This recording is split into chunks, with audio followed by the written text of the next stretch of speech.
नमस्कार, बहुत बहुत स्वागत है आप सभी का। आप देख रहे हैं नया सवेरा मॉर्निंग प्राइम टाइम शो। आपके साथ मैं हूं शहला निगार और मेरे साथ है मेरी सहयोगी संध्या शर्मा। सुप्रभात शहला। नया सवेरा के हमारे सभी दर्शकों को भी सुप्रभात। तो नया सवेरा में आज हम आपको करेंगे तमाम खबरों से अपडेट, साथ ही साथ दुनिया भर की खबरों से भी आपको जोड़ेंगे और आपको कान फेस्टिवल में भी लेकर के चलेंगे। प्रेस रिपोर्ट्स के जरिए आपको बताने वाले हैं समाचार पत्रों में कुछ हटके कौन सी खबरें प्रकाशित है वो आपके लिए लाएंगे। साथ ही साथ खेल जगत में आपको लेकर के चलेंगे। तो आइए नया सवेरा की शुरुआत कर लेते हैं हेडलाइंस के साथ।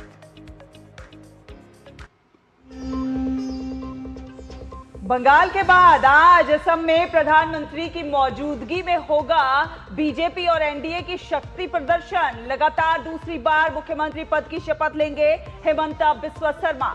4 विधायक भी लेंगे मंत्री पद की शपथ।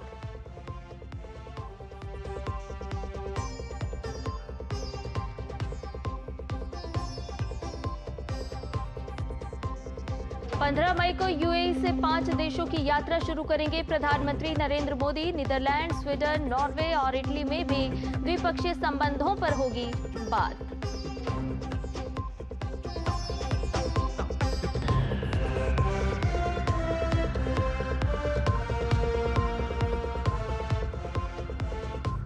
अंतर्राष्ट्रीय नर्स दिवस पर आज दिल्ली में विशेष कार्यक्रम। राष्ट्रपति द्रौपदी मुर्मू प्रदान करेंगी नेशनल फ्लोरेंस नाइटिंगेल पुरस्कार। नर्सिंग के क्षेत्र में विशेष योगदान को मिलेगा सम्मान।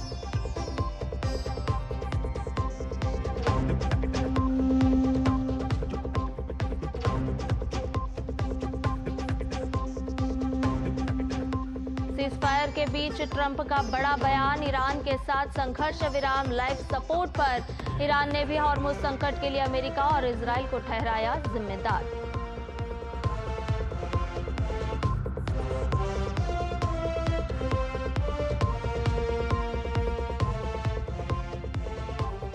फ्रांस के कान में रेड कारपेट पर आज से दिखेगा सितारों का जलवा। कान फिल्म फेस्टिवल में भारतीय सिनेमा की भी दमदार मौजूदगी।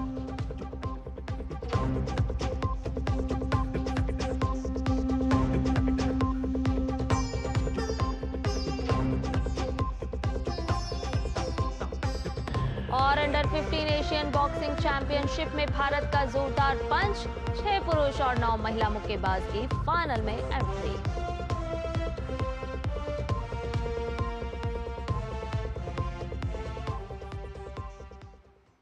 तो आपको बता दें कि असम में दूसरी बार फिर से हिमंता सरकार। जी हां, आज असम जो है फिर एक बार केसरिया रंग में दिखाई देने वाला है। यहां के लोकप्रिय नेता हेमंता बिस्वा शर्मा फिर से एक बार मुख्यमंत्री पद की शपथ लेंगे। क्यों संध्या? बिल्कुल शैला, और वो समय होगा सुबह 11:40 का। जी हाँ, गुवाहाटी में खानापारा के वेटरनरी कॉलेज फील्ड में विशाल मंच बनकर तैयार हो चुका है और ऐसा पहली बार हुआ है जब बीजेपी ने अपने दम पर 82 सीट के साथ पूर्ण बहुमत हासिल किया है। जबकि गठबंधन की अगर हम बात करें तो पूरे गठबंधन ने 102 सीटें जीती हैं। प्रचंड बहुमत से जीत हासिल करने के बाद अब आज बारी है शपथ ग्रहण समारोह की और एक मंच पर ताकत दिखाने की।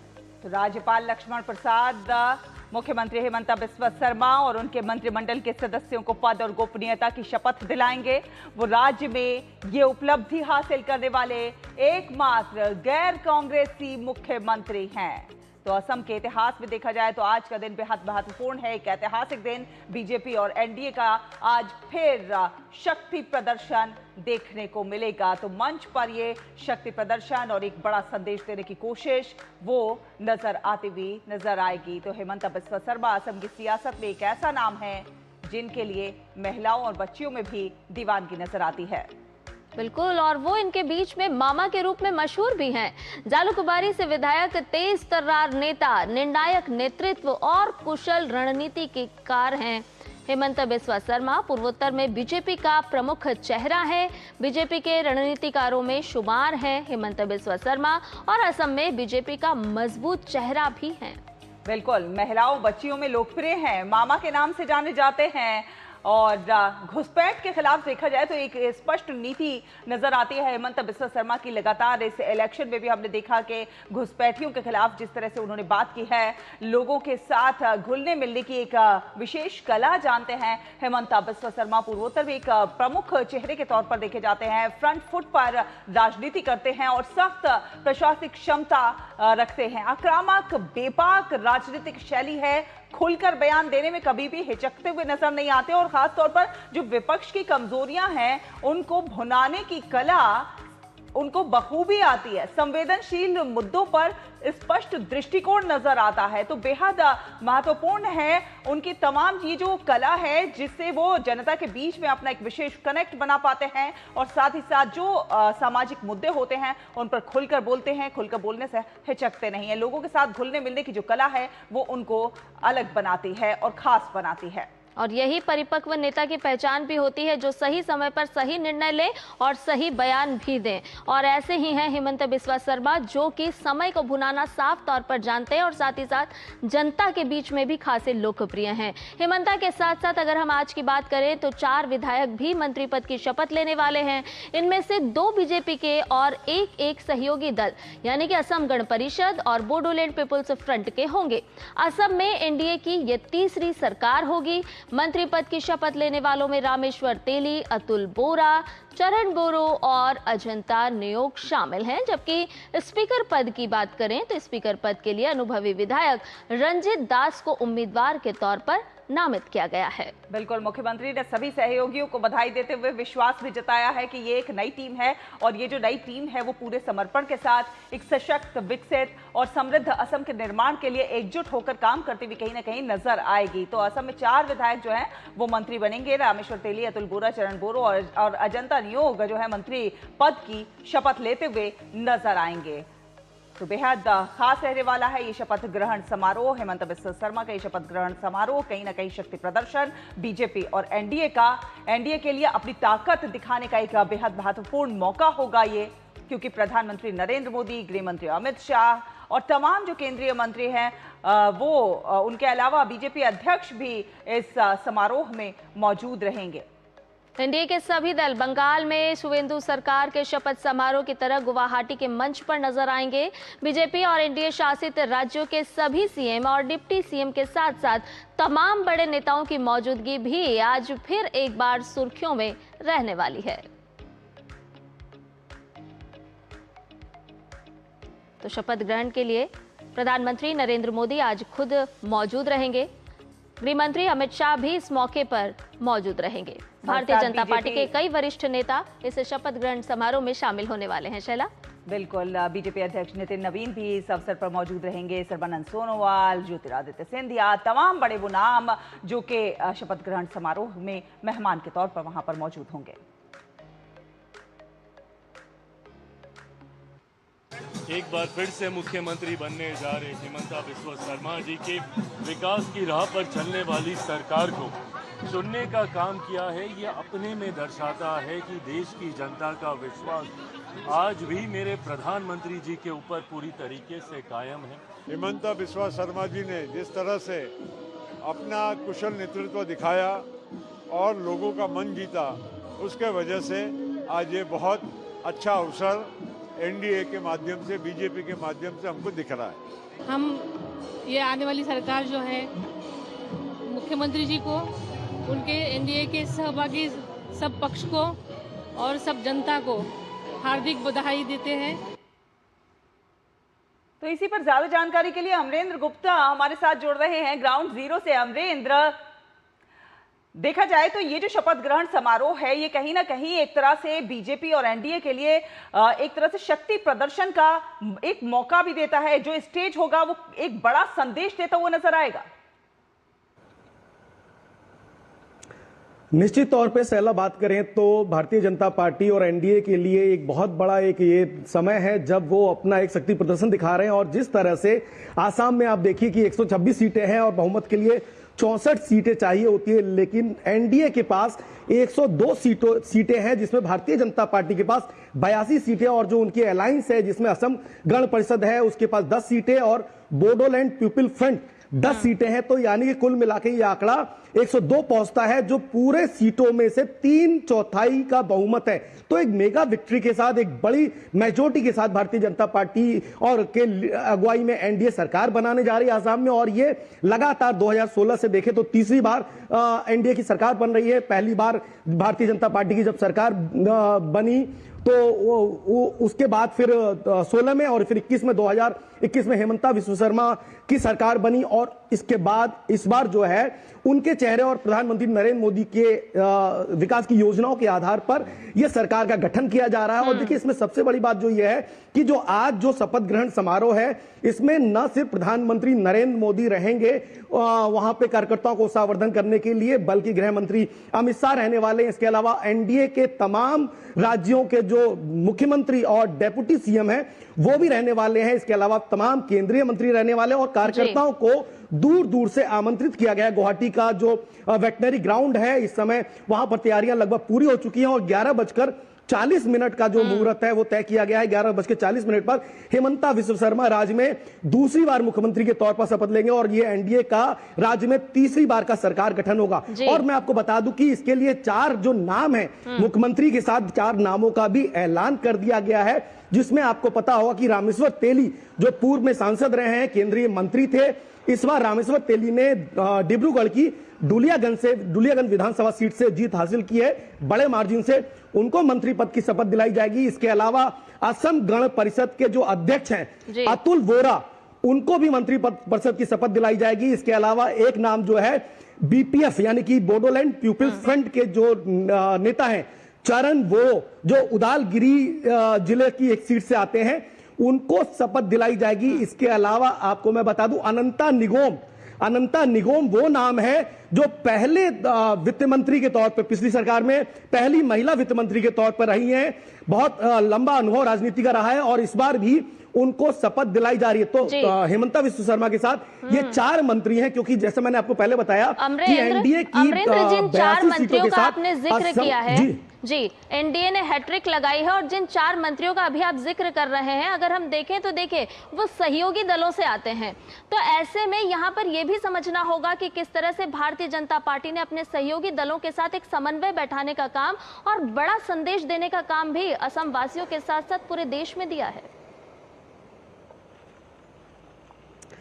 देखिए संध्या, निश्चित तौर पे अगर आप 2016, 2021 और 2026 के पहले आंकड़ों को समझिए, 2016 में भारतीय जनता पार्टी के पास 7 सीटें थी और एनडीए गठबंधन के पास 87 सीटें थी और जो मैजिक फिगर था वो 64 था। इसी तरह 2021 की बात करें तो एनडीए के पास 75 सीटें थी, जिसमें भारतीय जनता पार्टी के पास 60 सीटें थी। लेकिन इस बार का सिनेरियो पूरा बदल गया है। 2026 में बहुमत का आंकड़ा जो 64 होता है वो भारतीय जनता के पास, पार्टी के पास अपने आप में है, यानी कि 82 सीटें हैं। लेकिन चुनाव से पहले जिस तरह से उनका गठबंधन था असम गण परिषद और बोडोलैंड पीपल फ्रंट के साथ, तो असम गण परिषद की 10 सीटें और बोडोलैंड पीपल फ्रंट की 10 सीटें, तो दोनों से प्रतिनिधित्व दिया गया। यानी कि भारतीय जनता पार्टी के कोटे से 2 मंत्री हैं, जिसमें रामेश्वर तेली हैं और इसके अलावा एक दूसरे मंत्री हैं। इसके अलावा बीपीएफ से चरण बोरो वो लिया गया है। इसके अलावा असम गण परिषद से जो है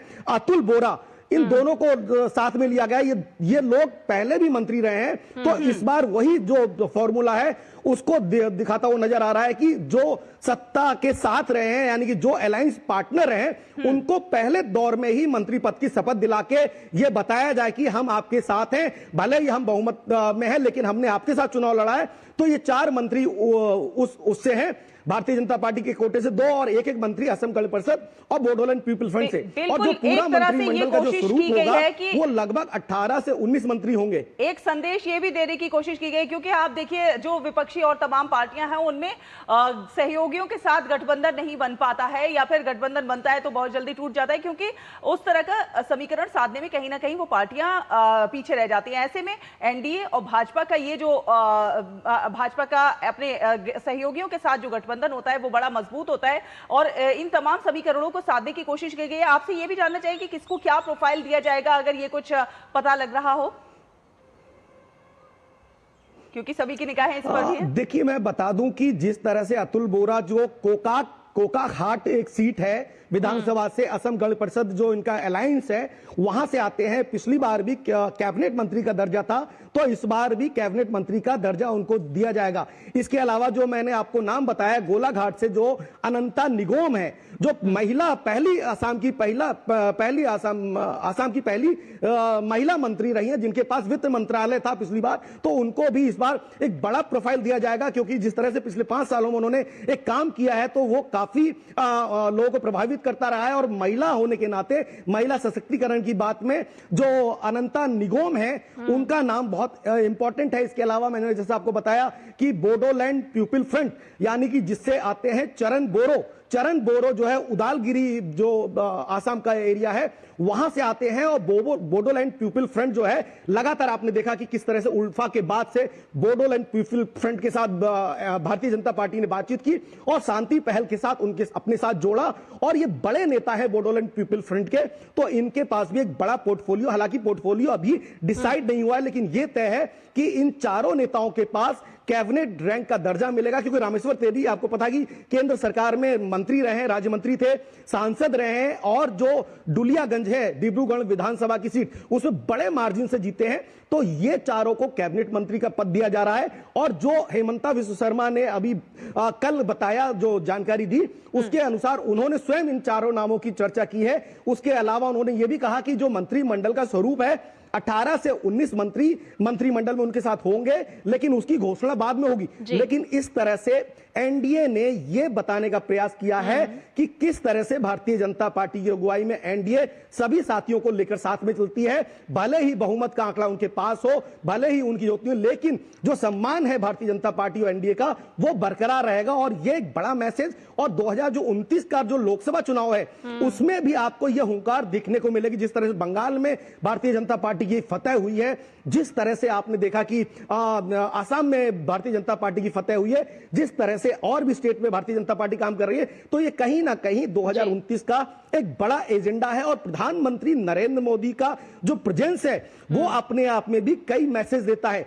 देखिए, इस चुनाव को अगर देखें, पूरे चुनाव को तो मैंने बहुत करीब से कवर किया है। प्रधानमंत्री जी की नीतियां जो हैं ग्राउंड तक पहुंचाने में हेमंता विश्व शर्मा का बहुत बड़ा इसमें हाथ रहा है।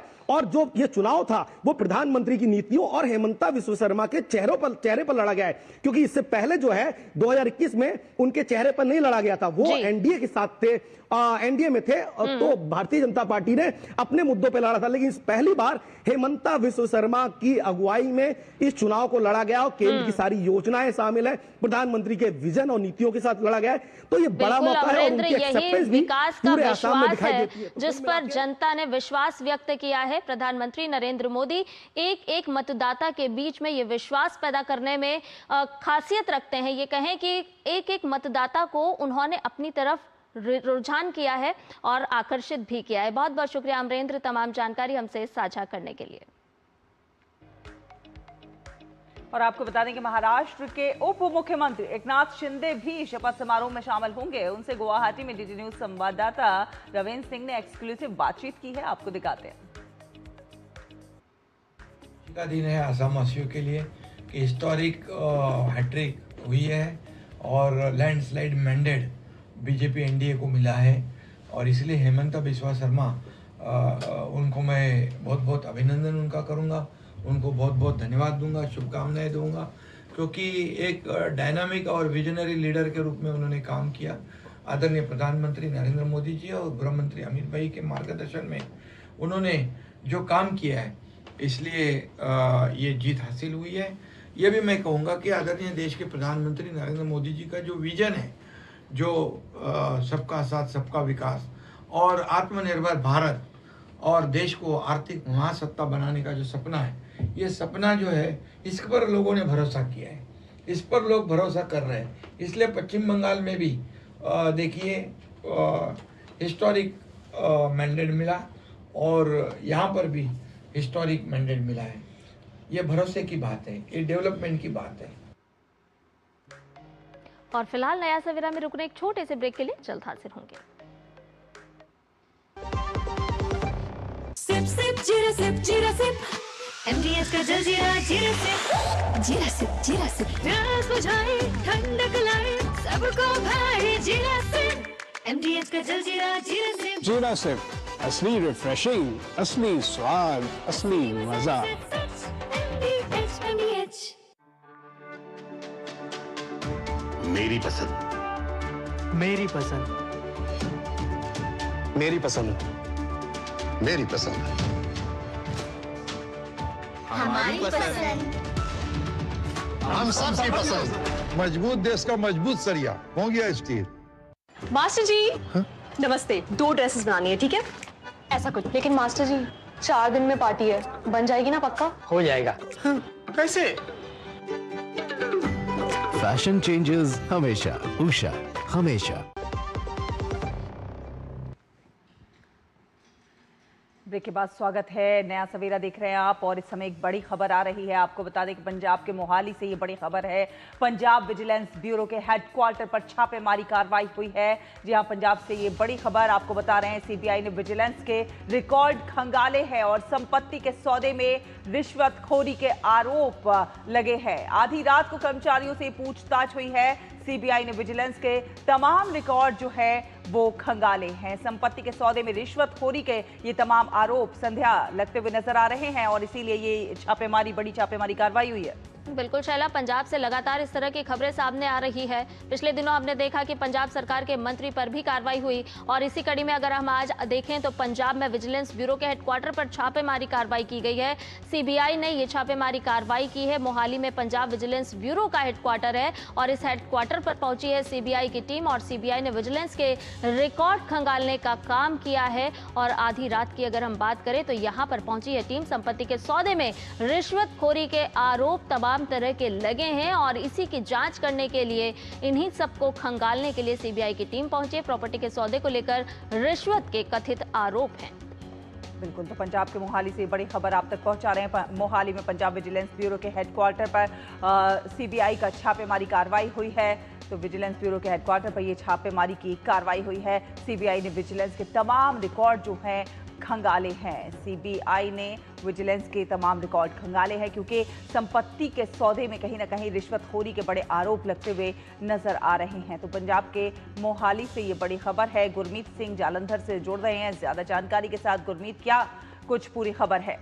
जी देखिए, रात को तकरीबन 10-11 बजे के बीच में मोहाली में विजिलेंस के दफ्तर में हलचल देखी गई क्योंकि वहां पर सीबीआई की टीम पहुंची थी। सीबीआई की टीम ने वहां पर जो विजिलेंस ब्यूरो के चीफ हैं, जो डायरेक्टर हैं, उनके रीडर के दफ्तर में और उसके साथ कनेक्टेड जितने भी दफ्तर थे वहां पर जाकर रिकॉर्ड खंगाला, छापेमारी की और वहां पर कुछ कर्मचारियों से जो अभी छन कर खबरें हमारे पास आ रही हैं उनसे पूछताछ की है।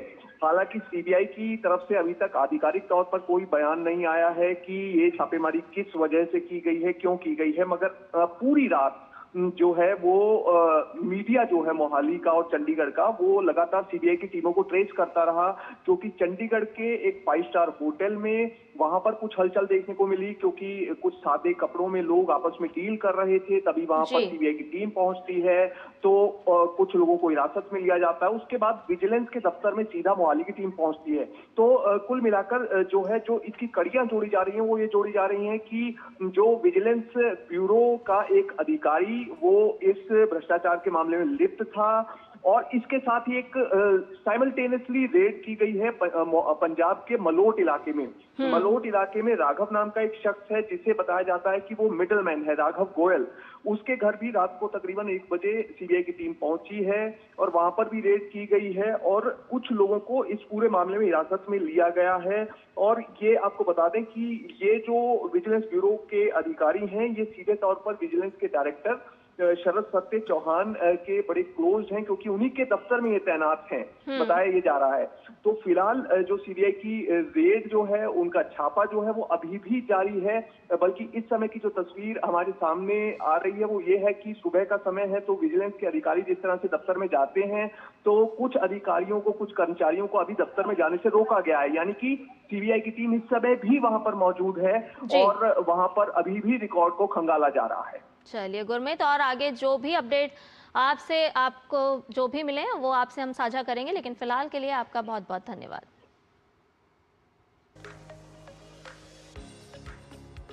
और आगे बढ़ेंगे, अब बात करेंगे प्रधानमंत्री नरेंद्र मोदी शुक्रवार से 5 देशों की यात्रा पर रवाना होंगे और इस दौरान वो संयुक्त अरब अमीरात, नीदरलैंड, स्वीडन, नॉर्वे और इटली का दौरा करने वाले हैं। यात्रा के पहले चरण में प्रधानमंत्री यूएई के राष्ट्रपति शेख मोहम्मद बिन जायद अल नाह्यान से मुलाकात कर द्विपक्षीय मुद्दों पर चर्चा करेंगे और इसके बाद वो नीदरलैंड्स और फिर स्वीडन जाएंगे, जहां प्रधानमंत्री अल्फ क्रिस्टोफरसन के साथ बातचीत करेंगे। प्रधानमंत्री नॉर्वे में तीसरे भारत नॉर्वे शिखर सम्मेलन में भाग लेंगे। पिछले 43 वर्षों में किसी भारतीय प्रधानमंत्री की ये पहली नॉर्वे यात्रा होगी। वो भारत नॉर्वे व्यापार और अनुसंधान सम्मेलन को भी संबोधित करेंगे और यात्रा के अंतिम चरण में प्रधानमंत्री नरेंद्र मोदी इटली पहुंचेंगे, जहां पर वो राष्ट्रपति सर्जियो मैटारेला और प्रधानमंत्री जॉर्जिया मेलोनी से मुलाकात करेंगे। प्रधानमंत्री की इस यात्रा से यूरोप और खाड़ी देशों के साथ भारत के व्यापार, निवेश और रणनीतिक संबंधों को नई मजबूती मिलेगी।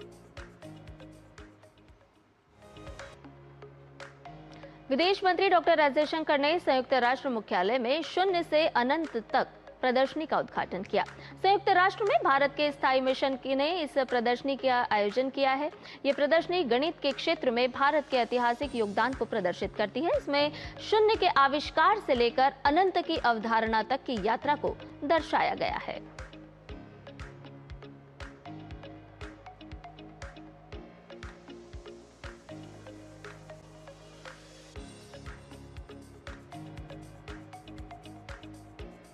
और मुंबई के छत्रपति शिवाजी महाराज अंतर्राष्ट्रीय हवाई अड्डे को प्रतिष्ठित zero waste to landfill platinum class 1 rating प्राप्त हुई है। जी हां, भारतीय उद्योग महासंघ CII ने इसे ये रेटिंग प्रदान की है। आपको बता दें कि ये रेटिंग जो है कचरा प्रबंधन में हवाई अड्डे की स्थिरता के प्रति प्रतिबद्धता को दर्शाती है। मुंबई एयरपोर्ट अब उन भारतीय हवाई अड्डों में शामिल हो गया है जो कि सालाना 50 मिलियन से अधिक यात्री संभालते हैं और जिनका कचरा लैंडफिल से 99% से अधिक हटा दिया गया है।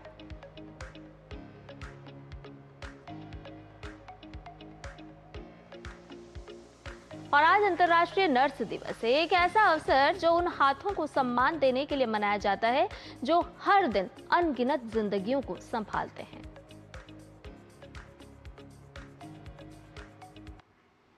नर्सेस केवल अस्पतालों का हिस्सा नहीं होती, बल्कि वे हर मरीज के लिए उम्मीद, सेवा और समर्पण की पहचान बन जाती हैं। उनका योगदान स्वास्थ्य व्यवस्था की रीढ़ है, जो हर परिस्थिति में मानवता की सेवा के लिए खड़ी रहती हैं। अंतर्राष्ट्रीय नर्सेस दिवस का इतिहास 1965 से जुड़ा है, जब इंटरनेशनल काउंसिल ऑफ नर्सेज ने इसे मनाने की शुरुआत की। बाद में 1974 में 12 मई की तारीख तय की गई ताकि फ्लोरेंस नाइटिंगेल के योगदान को सम्मान दिया जा सके।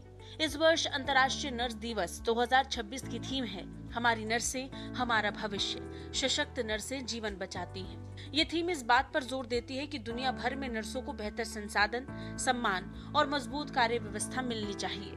नर्सेस की भूमिका केवल इलाज तक सीमित नहीं होती, वे हर मरीज की देखभाल, मानसिक सहारा और मुश्किल समय में हौसला देने का काम भी करती हैं। महामारी हो, आपातकाल हो या सामान्य चिकित्सा सेवा, नर्सें हर मोर्चे पर सबसे आगे खड़ी दिखाई देती हैं। बच्चों की देखभाल से लेकर इमरजेंसी वार्ड तक उनकी जिम्मेदारियां स्वास्थ्य व्यवस्था को मजबूत बनाती हैं। यही कारण है कि विश्व स्वास्थ्य संगठन और दुनिया भर के अस्पताल इस दिन को समारोह, सम्मान और जागरूकता कार्यक्रमों के जरिए मनाते हैं। अंतर्राष्ट्रीय नर्स दिवस केवल सम्मान का दिन नहीं, बल्कि एक संदेश भी है। ये दिन दुनिया को याद दिलाता है कि बेहतर स्वास्थ्य सेवाओं के लिए नर्सेस को बेहतर कार्य परिस्थितियां, नेतृत्व के अवसर और उचित पहचान देना बेहद जरूरी है। आज कई संस्थाएं नर्सेस के प्रशिक्षण, शिक्षा और संसाधनों को मजबूत करने के लिए काम कर रही हैं। नर्सेस केवल एक पेशा नहीं निभाती, बल्कि सेवा और संवेदनशीलता का सबसे बड़ा उदाहरण बनती है। उनका समर्पण हमें ये सिखाता है कि किसी भी समाज की असली ताकत केवल उसकी तकनीक या संसाधनों में नहीं, बल्कि उन लोगों में होती है जो दूसरों की जिंदगी बचाने के लिए खुद को समर्पित कर देते हैं। Bureau report, DD news. और आइए अब बात करेंगे समाचार पत्रों में छपी प्रमुख और दिलचस्प खबरों की अपने सेगमेंट प्रेस रिपोर्ट में। तो तो सबसे पहली खबर जो आपको बता दें, हिंदुस्तान समाचार पत्र से हम ले रहे हैं। वीबी जी राम जी कानून 1 जुलाई से लागू होना है और नया अधिनियम लागू होते ही मनरेगा जो है पुराना कानून वो खत्म हो जाएगा। सरकार ने कहा है कि इससे मजदूरों को कोई भी परेशानी नहीं होगी। तो नए ढांचे में बदलाव से श्रमिकों को किसी भी प्रकार की परेशानी नहीं होगी, इस बात की जो है श्योरिटी दी गई है। वेतन शिकायत निवारण का मसौदा इस पर तैयार हो रहा है। और आपको बता दें कि क्या कुछ ये अधिनियम है, तो नए कानून में क्या कुछ बदलाव होंगे। नए अधिनियम के तहत हर ग्रामीण परिवार को एक वित्तीय वर्ष में 125 दिनों की गारंटीकृत मजदूरी रोजगार का अधिकार मिलेगा। और ये मनरेगा के तहत 100 दिन था, लेकिन अब जो है 125 दिन का हो गया है। और इसमें कामों की 4 श्रेणियां बांटी गई हैं। जल सुरक्षा परियोजनाएं हैं, ग्रामीण बुनियादी ढांचे की परियोजनाएं हैं, साथ साथ आजीविका से संबंधित बुनियादी ढांचा और मौसम की जो अत्यधिक मार होती है उससे बचाव के लिए भी। और ये किस प्रकार से बदलाव जो है वो होगा, तो मौजूदा मनरेगा कार्य जो है वो जारी रहेंगे, उन्हें नए ढांचे में कहीं ना कहीं स्थानांतरित कर दिया जाएगा। साथ ही साथ मौजूदा जो जॉब कार्ड है उनके लिए अस्थायी रूप से मान्य होंगे और जिनका ई-केवाईसी पहले ही पूरा हो चुका है। तो ये तमाम सारी चीजें हैं। वीबी जी राम जी अब कानून 1 जुलाई से लागू हो जाएगा। रुक कर लेते हैं हमारी अगली खबर का, और ये खबर है एक स्टडी से जुड़ी हुई जो कि रिसर्चर्स ने की है। आपको बता दें कि जेएनयू और डीयू के रिसर्चरों ने अपनी एक स्टडी में दावा किया है कि राजधानी में नीम और बबूल के जो पेड़ हैं वो सबसे ज्यादा कार्बन सोख रहे हैं। 1 हेक्टेयर क्षेत्र में लगे नीम के पेड़ करीब 55,000 किलो और बबूल के पेड़ करीब 54,000 किलो कार्बन डाइऑक्साइड जमा कर सकते हैं, जो कि पर्यावरण को लाभ पहुंचाने का काम भी कर रहे हैं। और ये जो तीसरी खबर है ये भी एक तरह की स्टडी है और आपके लिए एक तरह से चेतावनी भी है, थोड़ा सा जागरूकता बढ़ाने वाली खबर है कि गर्मी में अगर आप कम पानी पीते हैं तो उससे कहीं ना कहीं किडनी स्टोन हो सकता है। ये एक रिसर्च में डॉक्टर्स ने कहा है कि जितनी प्यास है उससे कहीं ज़्यादा आप पानी पीजिए तो ये आपकी सेहत के लिए काफ़ी ज़्यादा हेल्पफुल होगा।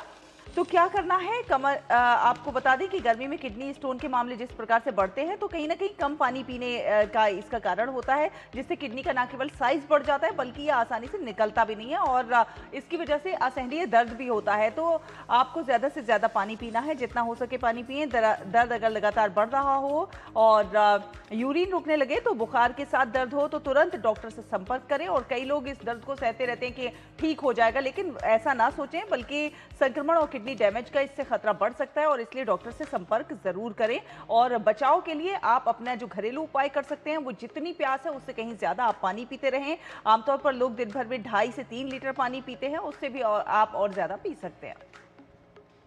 अगली खबर है कूनो नेशनल पार्क से जुड़ी हुई। आपको बता दें कि मध्य प्रदेश के श्योपुर स्थित कूनो नेशनल पार्क में सोमवार को क्वारंटाइन 22 से एक मादा चीते को जंगल में छोड़ते हुए डॉक्टर मोहन यादव नजर आए हैं और उन्होंने साफ तौर पर ये बात भी कही कि अब मध्य प्रदेश पूरे देश में चीता राज्य के रूप में अपनी पहचान बना चुका है। और इसी कड़ी में हम देख रहे हैं कि लगातार चीतों का आगमन भी भारत देश में हो रहा है।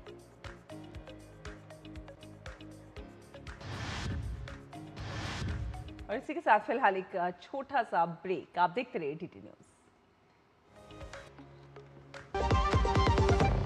चमकी चाट से क्या बना है? आलू चाट या फ्रूट चाट, स्वाद बनाए चमकी चाट, स्वादिष्ट पकोड़े और परेशान। अरे चमकी चाट है इसकी जान, चमकी चाट है इसकी जान, हर जुबान पे ये छाया। अब बताओ स्वाद आया? असली स्वाद सिर्फ चंकी चाट। जब धरती चीर कर निकलता है लोहे का पत्थर और मिलता है मोंगिया के जोश से, फिर तपता है, पिघलता है और बनता है फौलाद। अब होता है सरिया सारी खूबियों के साथ। मोंगिया स्टील, मजबूत देश का मजबूत सरिया। मास्टर जी नमस्ते, 2 ड्रेसेस बनानी है, ठीक है? ऐसा कुछ, लेकिन मास्टर जी 4 दिन में पार्टी है, बन जाएगी ना पक्का? हो जाएगा। कैसे? फैशन चेंजेस हमेशा, उषा हमेशा। और ब्रेक के बाद नया सवेरा में आपका एक बार फिर से स्वागत है और आपको इस वक्त की एक बड़ी खबर से रूबरू करा देते हैं। ये खबर है पश्चिम बंगाल से, क्योंकि पश्चिम बंगाल में एक बड़ी हलचल इस वक्त सामने आई है, जहां सीबीआई करेगी चंद्रनाथ हत्याकांड की जांच। ये खबर सामने आई है, डीआईजी रैंक के अधिकारी के नेतृत्व में टीम का गठन कर दिया गया है। 7 सदस्यों की टीम इस पूरे मामले की अब जाँच करेगी। शुभेंदु के सहयोगी की 6 मई को हत्या हुई थी और आपको बता दें कि इंटर स्टेट कनेक्शन का पर्दाफाश अब सीबीआई करती हुई नजर आएगी। जो इंटर स्टेट का कुछ कनेक्शन है इसका, उसका पर्दाफाश अब सीबीआई करती हुई आएगी। तो चंद्रनाथ रथ की जो हत्याकांड हुई था उसकी जांच जो है अब सीबीआई के हाथों में। बंगाल में इस समय ये बड़ी हलचल देखने को मिल रही है। 7 सदस्यीय जांच टीम का गठन हुआ है। तो शुभेंदु अधिकारी के पीए की हत्या हुई थी, चंद्रनाथ हत्याकांड था ये, और इसकी जांच जो है अब सीबीआई के हाथों में डीआईजी रैंक के अधिकारी के नेतृत्व में ये पूरी टीम जो है गठित की गई है। और डीआईजी रैंक के अधिकारी के नेतृत्व में ये टीम का गठन किया गया है। 7 सदस्यों की टीम अब इस पूरे मामले की जांच करेगी। सीबीआई करेगी चंद्रनाथ रथ के हत्याकांड से जुड़े हुए तमाम पहलुओं की जांच। शुभेंदु अधिकारी के सहयोगी की 6 मई को निर्मम हत्या कर दी गई थी।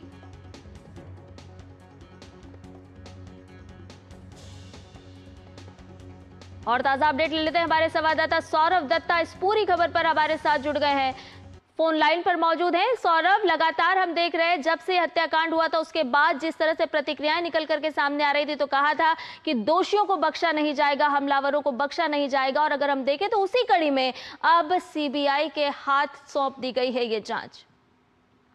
संध्या, देखिए, कल ही 3 लोगों को गिरफ्तार करके यहाँ पर बंगाल की बारासात में एक जो कोर्ट है उस कोर्ट में उनका पेशी हुआ और उस 3 लोगों का लिंक मिला। तो बिहार और उत्तर प्रदेश के रहने वाले हैं वो लोग, और बिहार के 1 और उत्तर प्रदेश के 2 थे। इनमें से जो 3 लोगों को अरेस्ट किया गया, पुलिस के यहाँ जो बिहार के 2 और उत्तर प्रदेश के 1, और पुलिस का कहना था जो स्पेशल इन्वेस्टिगेशन टीम इसमें गठित किया गया था बंगाल का, वो उनका कहना था कि जो कार चंद्रनाथ रथ की मर्डर में यूज किया गया था, जिस कार से चंद्रनाथ रथ की गाड़ी को रोका गया था, वो गाड़ी झारखंड से उन्होंने झारखंड का गाड़ी था और झारखंड से उसको लेकर आए थे। और तो जब वो यहाँ पे एक टोल प्लाजा पे वो गाड़ी जब निकली तब उन्होंने यूपीआई से टोल प्लाजा का पेमेंट किया। तो उसी यूपीआई लिंक से ये बिहार और उत्तर प्रदेश का लिंक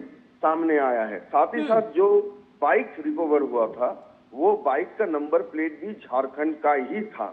तो इस तरीके से जब झारखंड में स्पेशल इन्वेस्टिगेशन टीम पहुंची, वहां पर पूछताछ किया, तो और बाकी जानकारी आई और जो जानकारी के तहत इन 3 लोगों को गिरफ्तार किया गया, जिनका कल अदालत में पेशी हुआ। कहा जा रहा है कि सेरू गैंग का नाम का एक गैंग है जिसका इन्वॉल्वमेंट, अंदाजा लगाया जा रहा है कि इस गैंग का मोडस ऑपरेंडी देखकर अंदाजा लगाया जा रहा है कि इस गैंग, इस पूरे हत्याकांड के पीछे इस गैंग का हाथ हो सकता है। तो सौरभ, क्या समझा जाए कि ये जो हत्याकांड था इसके पीछे क्या कुछ कारण था? क्या दहशत फैलाना कारण था, या फिर शुभेंदु अधिकारी को कहीं ना कहीं डराना मकसद हो सकता था? इंटर स्टेट जो कनेक्शन है उसका क्या मतलब समझा जाए? देखिए, मोटिव तो अभी साफ नहीं है, क्योंकि सबसे पहले पुलिस की जो लक्ष्य है वो लक्ष्य है कि इस पूरे हत्याकांड का मास्टरमाइंड कौन है। मास्टरमाइंड तक पहुंचना चाहती है पुलिस की टीम। तो इसीलिए जो स्पेशल इन्वेस्टिगेशन टीम बंगाल की गठित किए गए थे, क्योंकि इसमें इंटरस्टेट लिंक पाया जा रहा है, उत्तर प्रदेश का लिंक है, बिहार का लिंक है, झारखंड का लिंक है। तो इसीलिए इसमें सीबीआई को जोड़ा जा रहा है और सीबीआई की जो टीम बन रही है, जो 7 लोगों की जो टीम बन रही है, उसमें भी अलग अलग स्टेट के आधिकारिक रहेंगे, ताकि जो जांच है, जो जांच अच्छी तरह से हो और काफी ये जो मास्टरमाइंड है उस तक पहुंच पाए। इसीलिए सीबीआई को ये जांच की भार सौंप गया है। आगे चलकर देखना होगा कि पहले तो इस पूरे हत्याकांड का मास्टरमाइंड कौन है, क्योंकि अभी जो लोग हाथ आए हैं वो सब एक तरफ से माना जा रहा है कि कॉन्ट्रैक्ट किलर है, लेकिन कॉन्ट्रैक्ट दिया किसने उनको? ये बात अभी सबसे अहम है स्पेशल इन्वेस्टिगेशन टीम के सामने, क्योंकि पहले से ही, शुरू से ही जिस तरह से ये हत्याकांड हुआ था, उससे एक बात तो साफ था कि यहाँ के लोकल जो मिस्क्रिएंट्स हैं वो इस काम को अंजाम देने के लिए रेकी में उनके साथ थे, लेकिन जिस तरह से इसको पूरी प्लानिंग के साथ एग्जीक्यूट किया गया है, ये किसी दूसरे स्टेट का काम है। तो इसीलिए दूसरे स्टेट से गुंडों को लाना, कॉन्ट्रैक्ट किलर को लाना, उनको इस तरह से उनकी जानकारी देना और जानकारी देने के बाद पूरे काम को अंजाम देना, इसमें एक बड़ी अमाउंट इन्वॉल्व है, ये भी माना जा रहा है, क्योंकि इतने सारे लोगों का इन्वॉल्वमेंट है, इंटरस्टेट का इन्वॉल्वमेंट है। तो ये जो कॉन्ट्रैक्ट किलर का जो अमाउंट है वो भी कोई साधारण अमाउंट नहीं है, काफी बड़ा अमाउंट है ऐसा माना जा रहा है। तो कौन है इसके पीछे जिनको इतने सारे पैसे खर्च करके चंद्रा ट्रस्ट को यहाँ से हटाना पड़ा? ये बिल्कुल सौरभ, मूल मकसद क्या था और कौन इसके पीछे मास्टरमाइंड था, ये जानना बहुत जरूरी है। ऐसे में सवाल यहाँ पर यह भी उठता है सौरभ कि सीबीआई जब अब जांच करेगी इस पूरे मामले की, तो कौन कौन से ऐसे अहम बिंदु हो सकते हैं जिनका पर्दाफाश करने की कोशिश सीबीआई के द्वारा की जाएगी? जिन लोगों को हिरासत में लिया है, क्या उनसे किसी तरह की कुछ बात निकल कर सामने आई है जो आप तक पहुंची हो? देखिए, 3 लोगों को जो अरेस्ट करके लाया गया है वो अभी तक मान नहीं रहे हैं, कुछ एडमिट नहीं कर रहे हैं कि वो लोग इस घटना से इन्वॉल्व हैं। लेकिन जो इन्वेस्टिगेशन चल रहा है उसमें जो इन्वेस्टिगेटर्स हैं उनका कहना है कि इन लोगों का पुख्ता सबूत मिला है, तभी इन लोगों को हिरासत में लिया गया है, अदालत में उनका पेशी हुआ है। तो आगे चल के उनसे और पूछताछ होगा और पूछताछ के साथ साथ कुछ तो लीड मिले हैं और लीड मिले हैं, इसीलिए सीबीआई को जांच सौंपा गया है। लेकिन अभी वो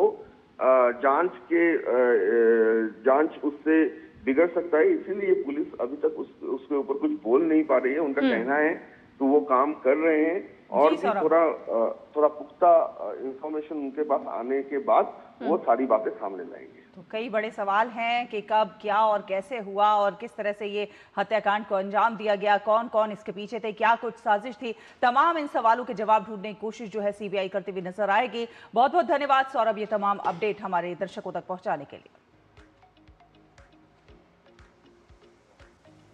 और आइए बढ़ते हैं आगे और अब आपको दिखाते हैं हमारी खास सीरीज एक दिन एक उत्सव।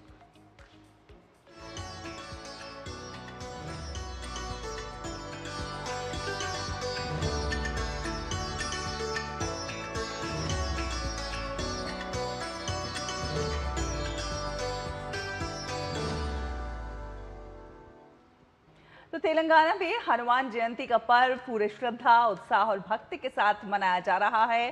राज्य भर के हनुमान मंदिरों में विशेष पूजा अर्चना, धार्मिक अनुष्ठान और भव्य शोभा यात्राओं की तैयारियां हुई हैं। भगवा रंग में रंगे माहौल के बीच जय हनुमान के जयकारों से मंदिर गूंज रहे हैं। देखिए आस्था और उत्सव से जुड़ी ये खास रिपोर्ट। मंदिरों में गूंजते जयकारे और भक्ति के रंग में सराबोर श्रद्धालु। तेलंगाना में हनुमान जयंती को मनाने का ढंग बेहद अनोखा है। इस खास उत्सव में राज्य भर के हनुमान मंदिरों को बेहद आकर्षक ढंग से सजाया गया है। इस भव्य आध्यात्मिक उत्सव का प्रमुख केंद्र है जगतियाल जिले की प्रसिद्ध कोंडागट्टू अंजनेय स्वामी मंदिर। मान्यता है कि यहाँ दर्शन और पूजा करने से भक्तों की मनोकामनाएं पूर्ण होती हैं। परंपरा के अनुसार भद्राचलम मंदिर में विशेष पूजा और धार्मिक अनुष्ठान करने का विधान है। राजधानी हैदराबाद में भी विशेष निकाली जाने वाली वीर हनुमान विजय यात्रा को लेकर व्यापक तैयारियां की गई हैं। कोलीगुड़ा राम मंदिर से शुरू होने वाली लगभग 12 किलोमीटर लंबी भव्य शोभा यात्रा ताड़बंद तक आयोजित की जाती है। पूरे शहर के अलग अलग इलाकों से निकलने वाली करीब 150 शोभा यात्राएं भी मुख्य यात्रा में शामिल होती है। हनुमान जयंती समारोह को शांतिपूर्ण और सुरक्षित ढंग से संपन्न कराने के लिए पुलिस प्रशासन ने कड़े सुरक्षा इंतजाम किए हैं। इसी के साथ श्रद्धालुओं की सुविधा के लिए मेडिकल कैंप, पेयजल केंद्र और सफाई व्यवस्था की भी विशेष इंतजाम किए गए हैं। Bureau report, DD news. और आज से फ्रांस में शुरू हो रहा है कान फिल्म फेस्टिवल। तो चलिए देखते हैं इससे जुड़ी हुई खबरें।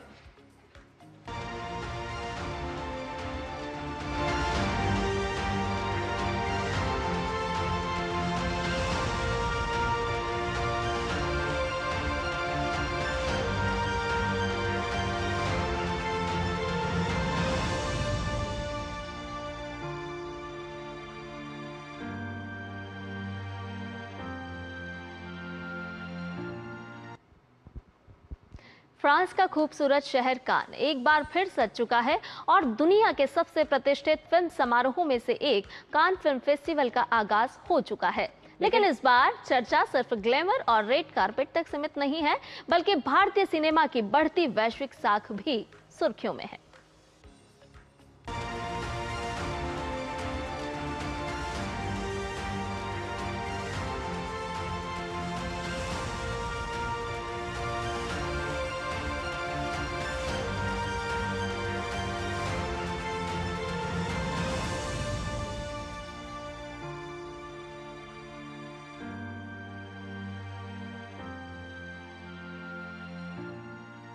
कान फिल्म महोत्सव 2026 में भारतीय सिनेमा की एक और मजबूत उपस्थिति देखने को मिल रही है, जहां भारत की पहचान कंटेंट, क्रिएटिविटी और सांस्कृतिक विविधता के रूप में बन रही है। इस साल भारत की उपलब्धियां खास तौर पर ध्यान आकर्षित कर रही हैं।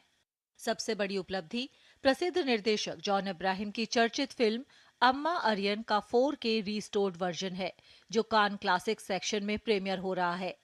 इस फिल्म को फिल्म हेरिटेज फाउंडेशन ने रीस्टोर किया है। ये लगातार 5वां साल है जब भारत की रीस्टोर्ड क्लासिक फिल्म कान क्लासिक्स में प्रदर्शित हो रही है। इतिहास रचते हुए पायल कपाड़िया क्रिटिक्स वीक जूरी की अध्यक्ष बनी है। साथ ही इस साल विभिन्न भारतीय भाषाओं की फिल्में कान में अपनी उपस्थिति दर्ज करा रही हैं। एमी विर्क और रूपी गिल अपनी फिल्म चढ़दी कला के जरिए पंजाबी सिनेमा का प्रतिनिधित्व कर रहे हैं। फिल्मकार चिदम्बरम बालन द बॉय के साथ कान मार्केट में उपस्थित है। राष्ट्रीय पुरस्कार विजेता अभिनेत्री मानसी पारेख और पार्थिव गोहिल गुजराती सिनेमा को अंतर्राष्ट्रीय मंच पर प्रस्तुत कर रहे हैं। मेहर मल्होत्रा द्वारा निर्देशित Punjabi student film Shadows of the Moonless Nights 24 minute की अवधि के साथ ला सिनेफ सेक्शन में प्रतिस्पर्धा कर रही है। इसके अतिरिक्त युवा भारतीय फिल्म निर्माता कैरन क्षिति सुवर्णा अपनी फिल्म सितंबर 21 के वर्ल्ड प्रीमियर के साथ कान 2026 के फेस्टिवल डे में मार्चे डू फिल्म का हिस्सा बनेंगी।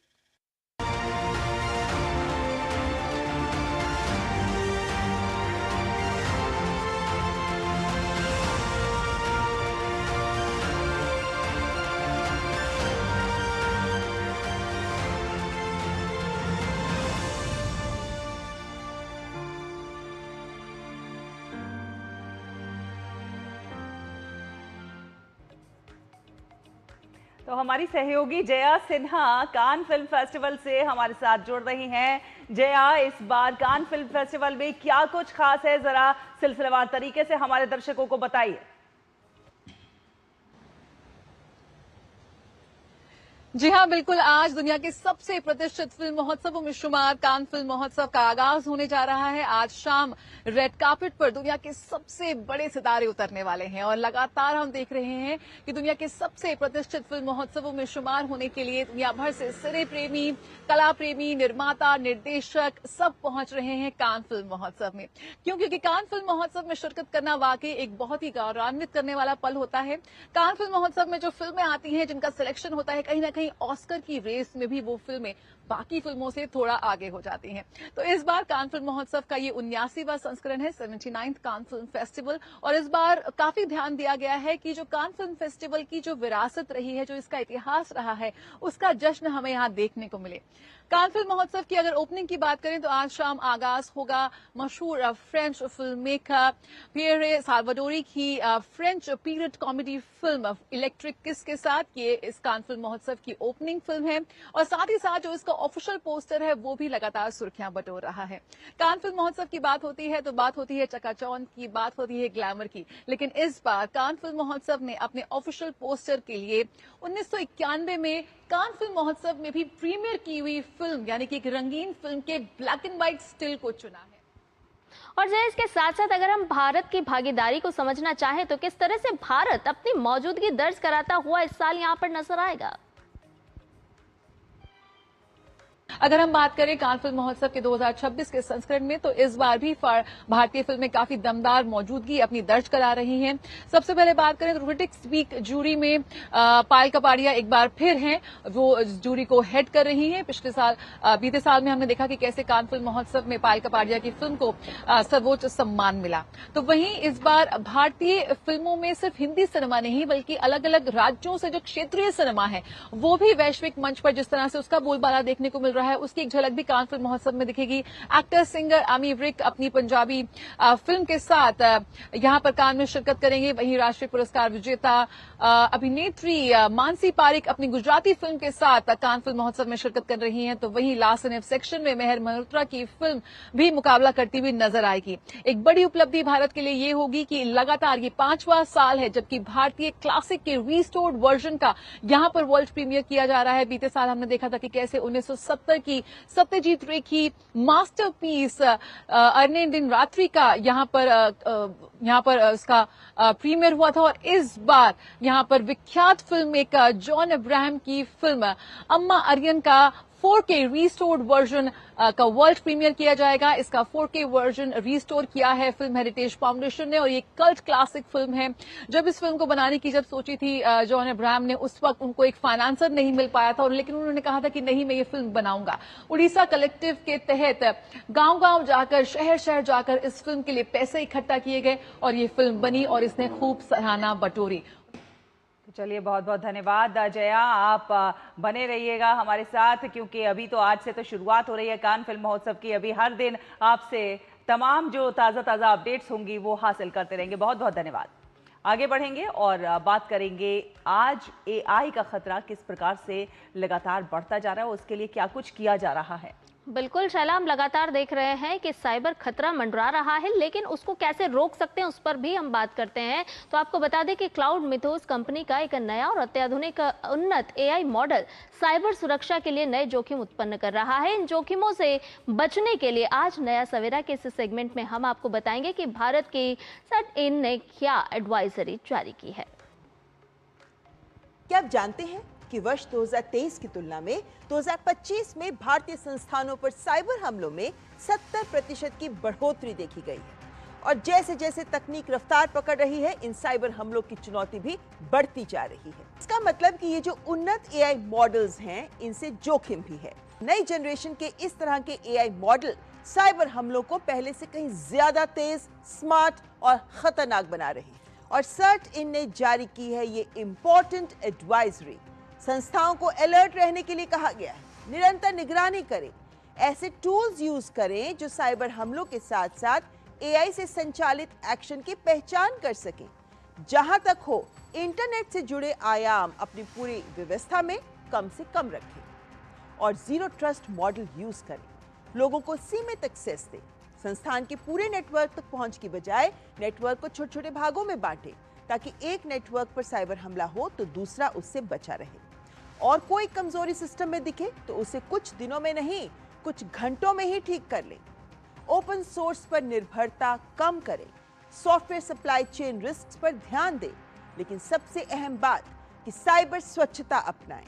सिंपल साइबर हैबिट्स जो जरूरी हैं, जैसे पासवर्ड मजबूत हो, उसे समय समय पर बदलें, बैकअप सेफ रखें, जिन सर्विसेज या लॉगिन्स को यूज नहीं कर रहे उन्हें हटा दें, और हाँ, कर्मचारियों को साइबर ट्रेनिंग दें, उनके स्किल डेवलपमेंट में निवेश करें, और यदि कोई साइबर इमरजेंसी हो जाती है तो किससे संपर्क करना है, क्या त्वरित कदम उठाने होंगे, उसे लेकर भी तैयारी पूरी रखें। और आगे बढ़ेंगे, अब खबरें देखेंगे खेल जगत से स्पोर्ट्स ट्रैक में।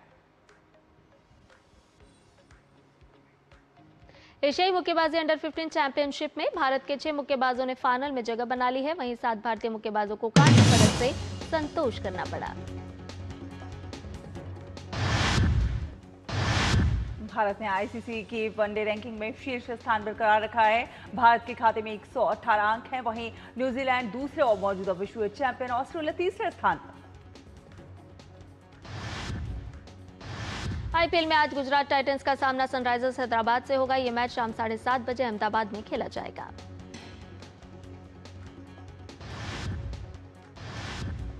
और आइए अब देखते हैं मौसम की जानकारी।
और नया सवेरा में अब वक्त हो चला है आप सभी से विदा लेने का, लेकिन जाने के साथ साथ हम आपको कुछ खास झलकियों के साथ छोड़े जाएंगे।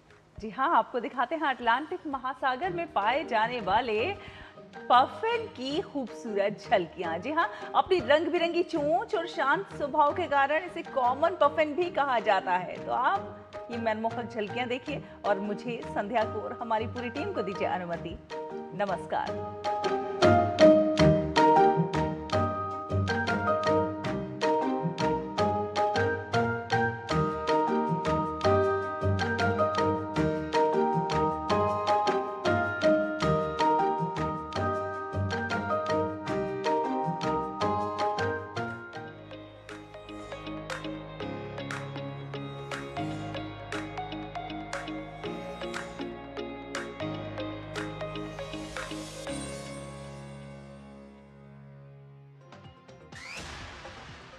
असम में हिमंता बिस्वा शर्मा